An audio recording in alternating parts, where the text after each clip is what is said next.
And now, straight from the horse's mouth, our Neil Young News Report. Smell the horse on this one. With this week's update from thrasherswheat.org, here's Thrasher.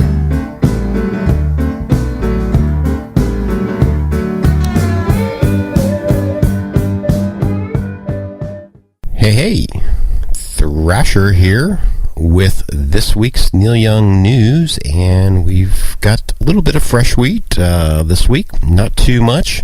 We've been covering a lot of news here so far in 2014, but things are slowing down just a little bit. The headline news at the moment in Neil Young world is the new album that is out, A Letter Home. It is only out on vinyl at the moment.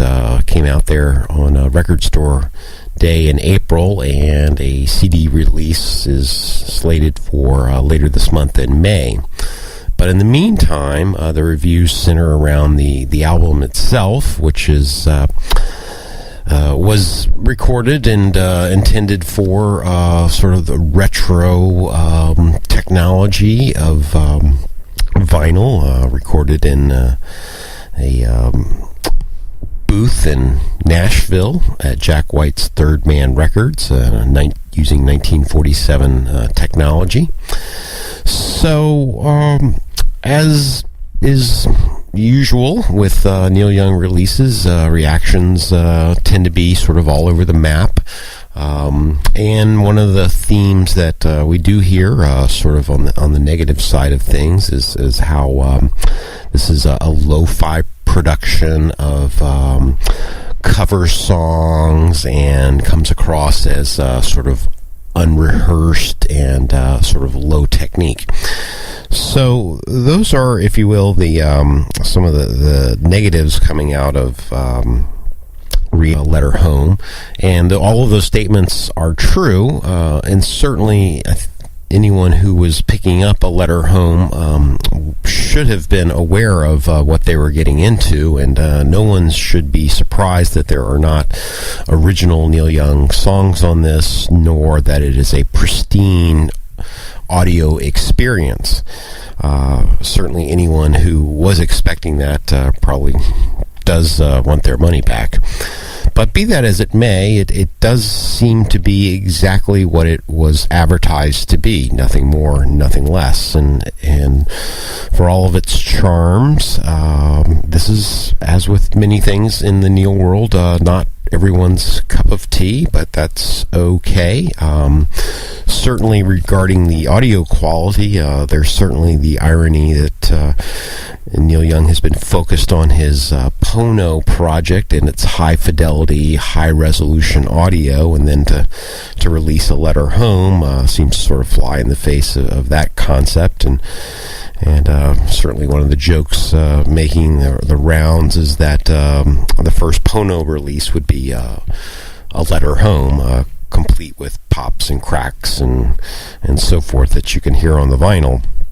But be that as it may, certainly many of us longtime Neil Young fans have been listening to bootleg quality concerts for even a longer period of time, with even less resolution and quality, and seem to have managed so far. And certainly the covers are a way of Neil Young sort of tipping his hat to a previous generation of singer-songwriters, legends, and certainly that type of activity is always encouraged, the paying back to one's mentors. And then lastly, on the whole subject of A Letter Home, is the actual letter home, where Neil Young is reading a message to his mother, and that it really is, if you will, one of the true highlights of the album. Something that one would have hardly ever expected, such an intimate moment.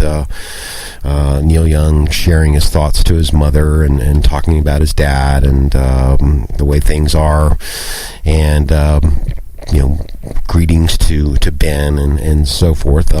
So really quite remarkable. But we'll leave that as it may. Check it out if you so desire. And we'll wrap up here with just a couple other quick notes. Willie Nelson celebrated his 81st birthday this week, so happy birthday, Willie.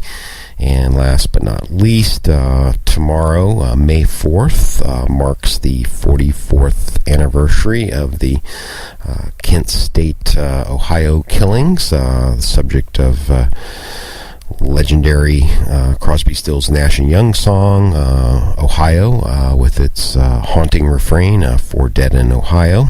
So this goes out in memory to all of those and the memorial of that day. So in the meantime, everyone keep on rocking. Thanks to Tony and Eric at WBKM, and back to you guys in the studio.